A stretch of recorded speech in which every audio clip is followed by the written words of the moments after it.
Pemerintah Indonesia melalui Kementerian Koordinator Bidang Pembangunan Manusia dan Kebudayaan atau Kemenko PMK terus mengintensifkan upaya pengembangan teknologi kecerdasan buatan atau AI. Langkah ini menjadi bagian dari strategi nasional dalam memperkuat kedaulatan digital serta meningkatkan daya saing bangsa. Menteri Koordinator PMK Pratikno menegaskan bahwa Indonesia tidak boleh hanya menjadi pengguna, namun juga harus menjadi pengembang teknologi AI.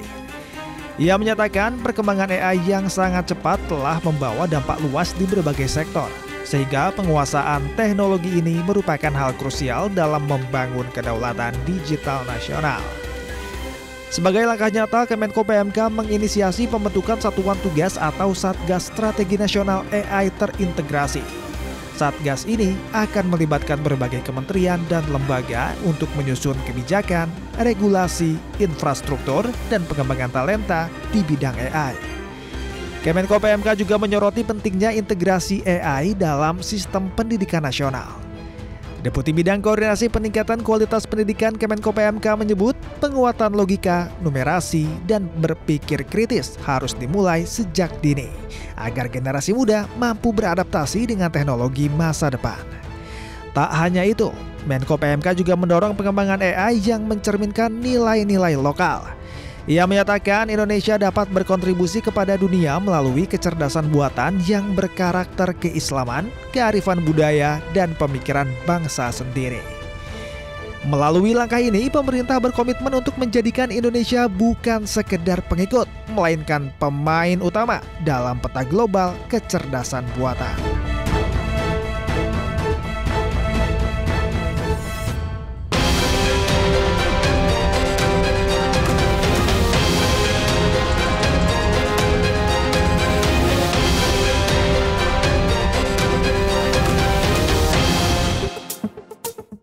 Pemirsa, pembangunan manusia menjadi salah satu faktor terpenting untuk menuju Indonesia Emas 2045.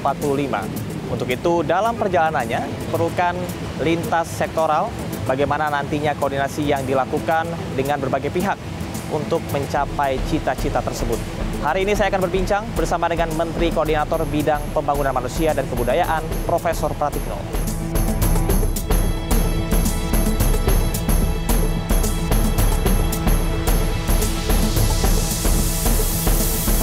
Pemirsa, saya baru saja selesai mengikuti Senin Bersinergi yang dilaksanakan oleh Kemenko PMK, dan saat ini saya sudah bersama dengan Menteri Koordinator Bidang Pembangunan Manusia dan juga Kebudayaan, Profesor Pratikno. Pak Pratik, apa kabar, sehat? Alhamdulillah, baik-baik saja. Oke, ini saya tadi diajak nyanyi-nyanyi bareng ya, terus juga ikut seminarnya nih. Pak Pratik, apakah sinergi ini betul-betul dilaksanakan setiap minggu dan tujuannya apa nih? Jadi kita ini kan mengganti ya acara sebelumnya itu ada apel bersama, terus kemudian kita jadikan sebuah forum setiap Senin. Itu pertama kali sejak hari Senin pertama saya sebagai Menko PMK kita menyelenggarakan yang kami sebut sebagai sinergi. Jadi setiap Senin bersinergi. Ya, mengenai tentang kebangkitan nasional, arti kata bangkit itu menurut Pak Pratik seperti apa nih di situasi Indonesia seperti ini saat ini? Jadi kita ini kalau belajar dari sejarah kebangkitan nasional ini kan bagaimana anak-anak muda menyadari pentingnya persatuan, pentingnya pendidikan, pentingnya kebudayaan bangsa, sesuatu yang memang itu menjadi core kita ya, menjadi urusan kita yang paling fundamental. Jadi di tengah situasi yang banyak tantangan begitu ya, banyak dinamika seperti tahun 1908 ya, kita juga harus tetap optimis dan penuh kesadaran meningkatkan kemampuan diri pendidikan, penuh kesadaran untuk tetap berakar kepada jadi diri bangsa Indonesia.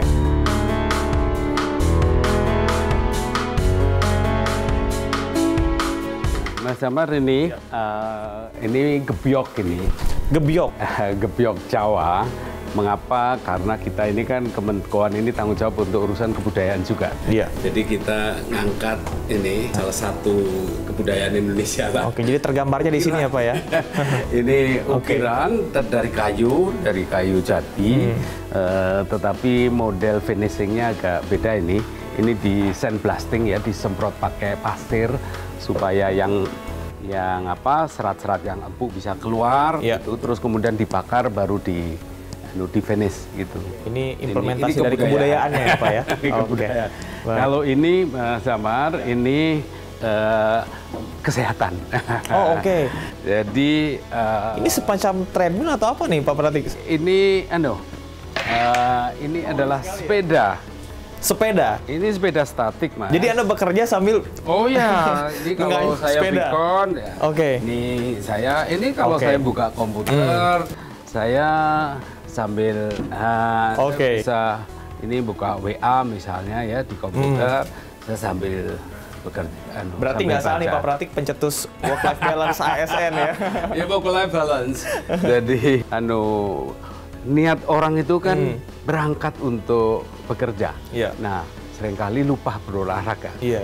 Nah, oleh karena itu saya berusaha untuk sambil ini sebenarnya sebagai pengingat juga ya kalau misalnya Bapak terlalu fokus bekerja, jangan lupa olahraga dan kesehatan gitu ya Pak. Olahraga, kesehatan, pakai sepeda lah. Luar biasa. Pakai squat lah, ya push up masih gitu. Luar biasa. Kita ngobrol di sini Pak Pratik ya. Silakan Pak Pratik.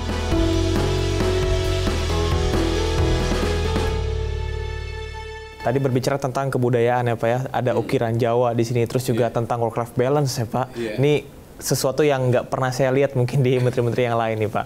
Nah berbicara tentang AI ya, yang tadi sempat Bapak singgung juga di acara rutinan hari Senin itu. Apa sebetulnya yang perlu kita dalami Pak tentang AI ini? Terutama kalau masalah kebudayaan, kita kan tahu bahwa pencatatan sejarah ini sangat penting sekali. Apakah ada sinkronisasi yang akan dilakukan tentang hal tersebut?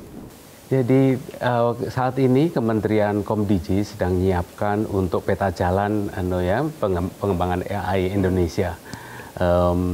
Dan kami di sini bertanggung jawab bukan kaitannya dengan regulasi umumnya, tapi kami di sini adalah mengawal yang menjadi tanggung jawab kita di Kemenko PMK, yaitu di bidang kesehatan, di bidang pendidikan, di bidang keluarga, anak, perempuan, ya, kebudayaan, keagamaan gitu. Itu adalah hal-hal yang juga ikut terdisrupsi oleh perkembangan teknologi gitu. Jadi saya selalu mengatakan misalnya kalau institusi keluarga itu dulu kalau berkumpul ya berkumpul ngomong sama bapak ibunya sama anaknya. Sekarang ini anggota keluarga bisa berkumpul tapi berbicara dengan orang lain lewat gadgetnya begitu. Anak-anak kalau dulu masa kecil saya punya aktivitas fisik yang tinggi, sekarang justru istilahnya mager gitu ya. Main game malah game, scrolling dan seterusnya.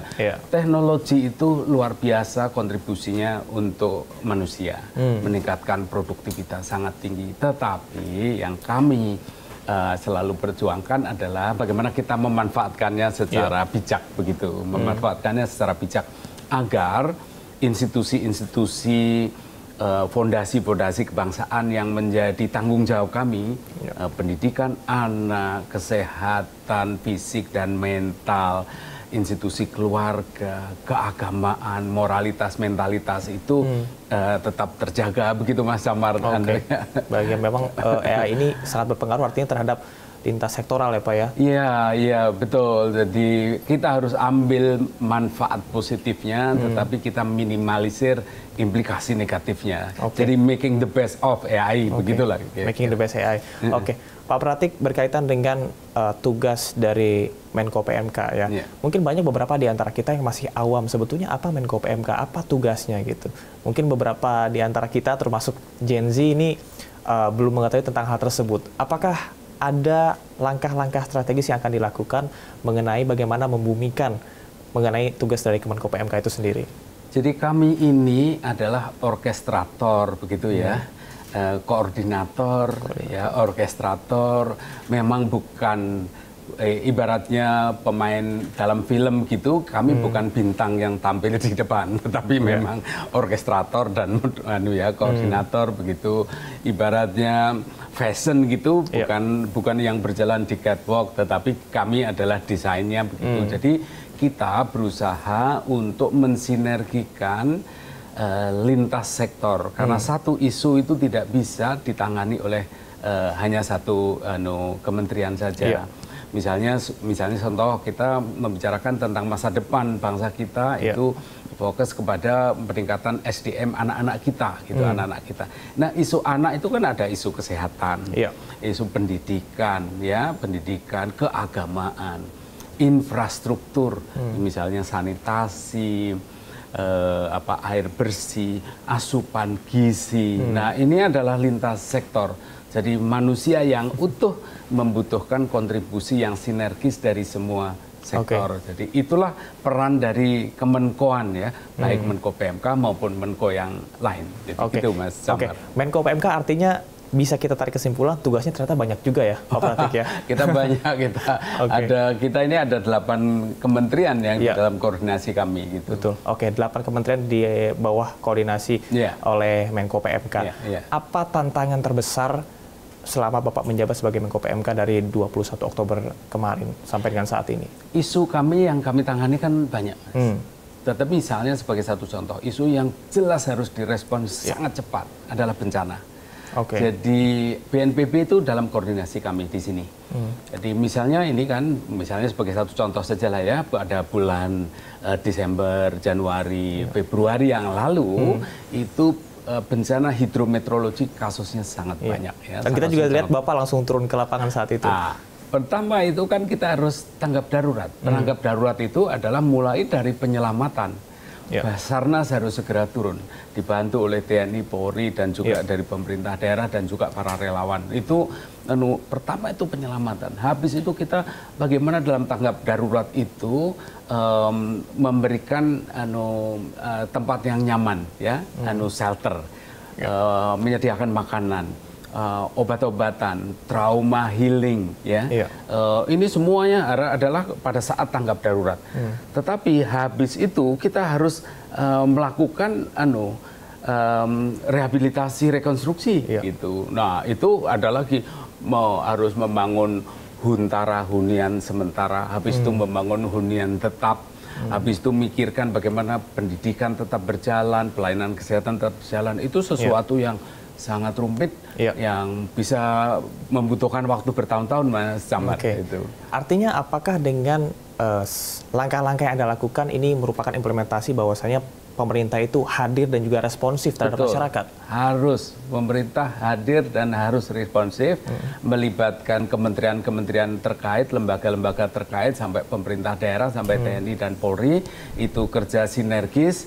Nah, oleh karena orkestrasi menjadi penting, gitu. Orkestrasi menjadi penting. Kecepatan respon, kecepatan aksi secara sinergis. Nah, itu yang menjadi tanggung jawab kami, ya, di sini, mengkoordinasi itu kaitannya dengan bencana, ya. Baik, ngomong-ngomong soal bencana nih, Pak Pratik, bencana alam ya tadi yang kita obrolkan, yang kita perbincangkan.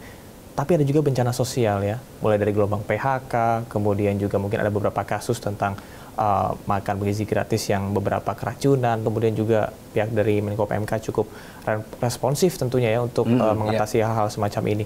Kemudian yang sekarang menjadi perhatian masyarakat adalah masalah kenakalan remaja. Beberapa kepala daerah ini juga sudah membuat terobosan baru seperti Gubernur Jawa Barat, Kang Deddy Mulyadi, begitu. Apakah nantinya kedepannya akan difokuskan juga bagaimana dari Menko PMK mengkoordinasikan supaya kenakalan remaja ini bisa diredam?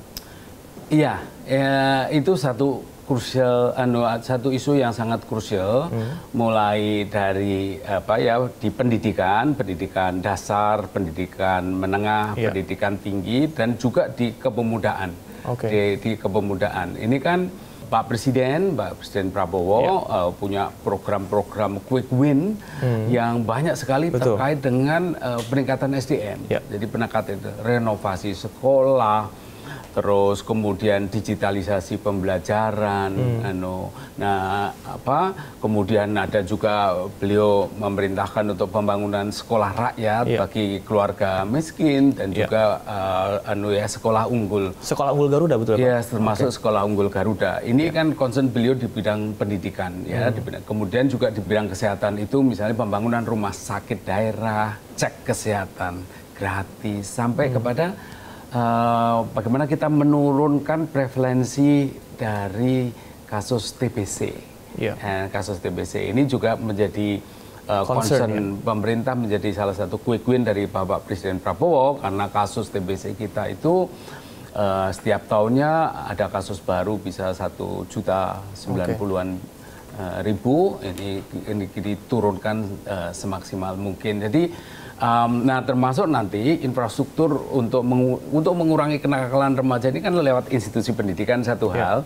Kemudian membuat aktivitas yang produktif ya, industri kreatif terutama olahraga menjadi salah satu itu, selain juga isu keagamaan, selain juga dampak teknologi. Jadi oleh karena itu Komdigi sedang menyiapkan tata kelolanya ya, tata kelolanya dunia digital termasuk AI itu. Oke, baik Pak Pratik, ini menarik dari berbagai hal yang Anda sampaikan dari program prioritas pemerintah atau quick win dari Pak Presiden Prabowo. Apa program yang paling cepat berdampak menurut Anda? Jadi yang sangat pesat sekarang ya itu adalah cek kesehatan gratis. Nih cek kesehatan gratis ini kita menjadi tahu apa kasus penyakit yang paling dialami oleh masyarakat kita. Jadi cek kesehatan gratis itu sekarang sudah lebih dari 5,1 juta. 5,1 juta? 5,1 juta yang sudah melakukan cek kesehatan gratis. Sejak diselenggarakan di launching itu tanggal 10 Februari 2025 yang lalu. Itu sudah 5,1 juta. Dan sekarang kita percepat terus ya, Kementerian Kesehatan yang lead di sini percepat terus, tidak harus menunggu ulang tahun gitu. Kita juga bisa melakukan kesehatan gratis. Kita mendorong juga sekolah, kantor-kantor untuk melakukan cek kesehatan gratis bekerjasama dengan Kementerian Kesehatan. Jadi ini pesat luar biasa, sehingga kita tahu misalnya penyakit-penyakit yang dialami anak, ternyata gigi menjadi permasalahan yang krusial yang dihadapi anak. Kalau dewasa itu prediabetes. Jadi prediabetes ternyata ditemukan gitu, kasusnya banyak. Nah ini yang kemudian kita kan tahu, kemana kita harus menjaga, meningkatkan kualitas kesehatan masyarakat kita. Oke, baik Pak Pratik, dari apa yang Anda sampaikan ya, kita tidak bisa tutup mata bahwa literasi digital di Indonesia belum merata. Berkaitan dengan kesehatan, apakah ada langkah-langkah tersendiri yang dilakukan untuk bisa menjangkau masyarakat pinggiran terkait dengan digitalisasi kesehatan ini?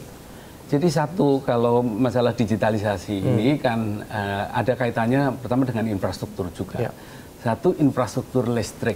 Jadi ya kita sudah dikit sekali yang belum listrik, tapi kan kita harus ngitung bahwa yang tidak punya listrik pun harus punya akses untuk memperoleh akses digital ini. Ya, satu listrik. Yang kedua jaringan internet. Jaringan internet itu kan juga hal penting untuk program digitalisasi.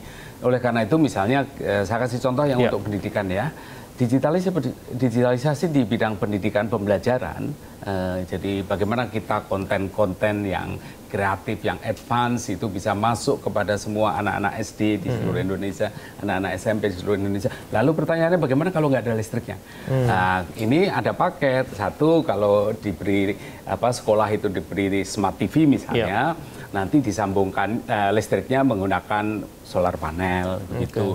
Yang belum ada internetnya, ya langsung pakai pakai memori card yang besar yang kemudian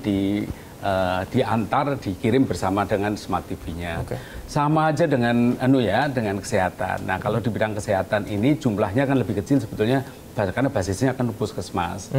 Basisnya kan puskesmas. Jadi kita harapkan ini sinergi lintas kementerian, ada Komdigi berperan sangat aktif di sini, Kementerian Kesehatan juga, Pemda juga, Kemendagri untuk meningkatkan akses listrik, akses internet di sekolah di puskesmas di seluruh Indonesia, sehingga kita bisa cek kesehatan gratis berbasis data yang lebih akurat dan juga konsultasi jarak jauh bisa dilakukan begitu. Oke, lagi-lagi infrastruktur ya Pak ya, internet dan juga listrik sangat penting sekali. Oke, baik pemirsa, setelah ini kita akan berbincang mengenai kira-kira apakah ada salah satu yang difokuskan mengenai kesehatan masyarakat saat ini, terutama isu mengenai penyakit TB. Kita akan simak perbincangan selanjutnya tetap di One on One.